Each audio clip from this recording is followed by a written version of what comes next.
Okay, this video is not new material at all. This is a review of the different types of graphing that we've been doing. So on the first one is in vertex form. So we're going to fill in the blanks, graph, and we can do interval notation for domain and range. So we've been practicing a lot lately. The vertex is the opposite of what's in the parentheses, which is 5. The number at the end, which is -10. The axis of symmetry is x equals 5. This graph, because it's positive, opens up. So the vertex is a minimum, and it's a minimum at the y coordinate, which is -10. So now I'm going to go to the point of 5, -10, and graph it. Hold on. There we go. Now, for the ones that are in vertex form, we use our formula, or not formula, our pattern, which is over 1, up 1, over 2, up 4. But the number in front gives it a vertical stretch, which means whatever we're going up gets multiplied by 4. So we're going to go over 1, but instead of going up 1, we're going to go up 4 times that. So we're going to go up 4. And normally we go over 2 and up 4, but we have to go up 4 times that because of this vertical stretch of 4. And 4 times 4 would be 16. So we have to go over here and go, oh, that's not high enough. That was only at 14. Up 16. All the way up here. And then all the way up here.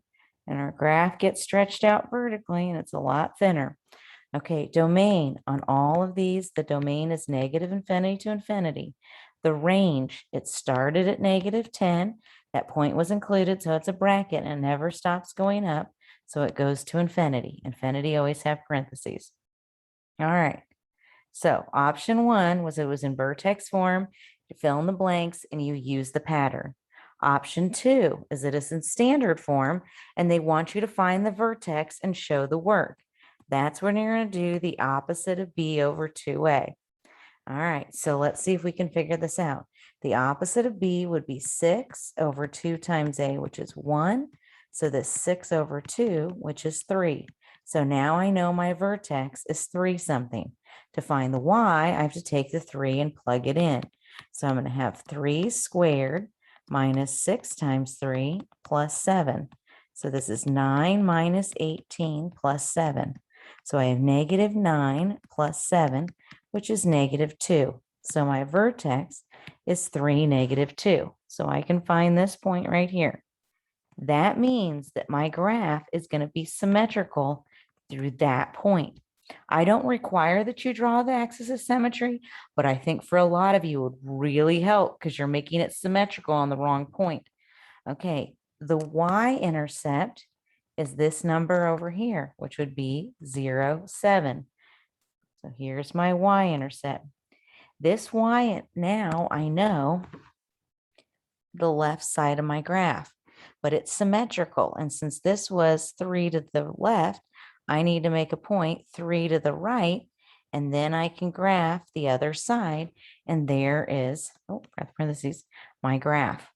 Okay, so when they ask for the vertex first, you're going to do the opposite of b over 2a.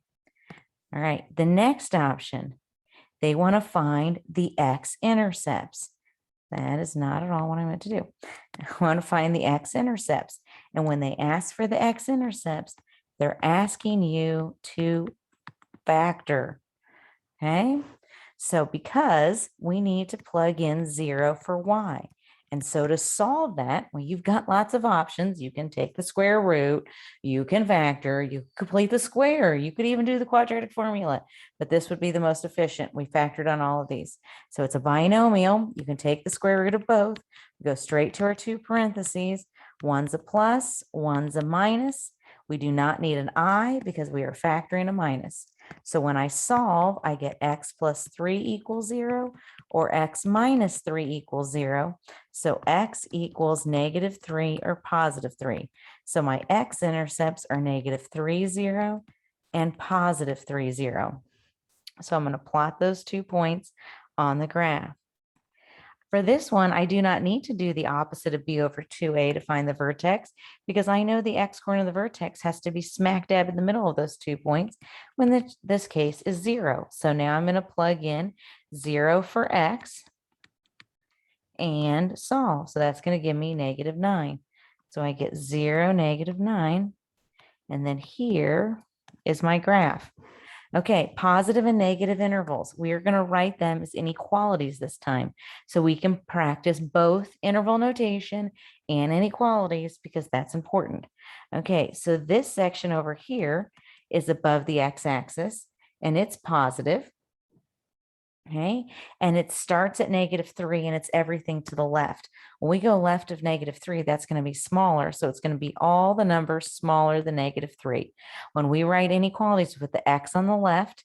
Okay, so x is less than -3, or it's positive over here, starting at +3 and going to the right. So x is greater than 3. Negative, where is it negative? Well, it's negative right in this section, and it's in between 2 numbers. So we write it as a compound inequality, which is -3 is less than x, which is less than +3. Okay, the last one. This is a combination of new and old stuff. We're going to write in vertex form by completing the square, and then we're going to fill in the blanks. Okay, so when we complete the square, the first thing we have to do is move that 20 over. So I have y minus 20 plus blank equals x squared plus 8x plus blank. Half of 8 is 4. 4 squared is 16. It's not parentheses, so I'm going to add the same thing to the other side. So I get y minus 4. Now I got to factor this. That's going to give me x plus 4 squared. Add 4 to both sides. So I get y equals x plus 4 squared plus 4. The vertex, the opposite of what's in the parentheses, so that would be -4, the number that it's the n. Axis of symmetry, x equals -4. This graph, because it starts at the invisible +1, is going to go up, so it's a minimum, and it's a minimum at the y-coordinate, which is 4. Okay, well now we got to graph it. That's okay. We can put that together. We know this equation. It's in vertex form. That means that you're going to use your pattern. We know your pattern.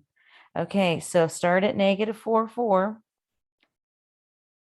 And the pattern says we're going to go over 1 and up 1 and over 2 and up 4. And there's our, oh, except I don't have my glasses on and I kind of get that a little off. Take 2. And there is your parabola.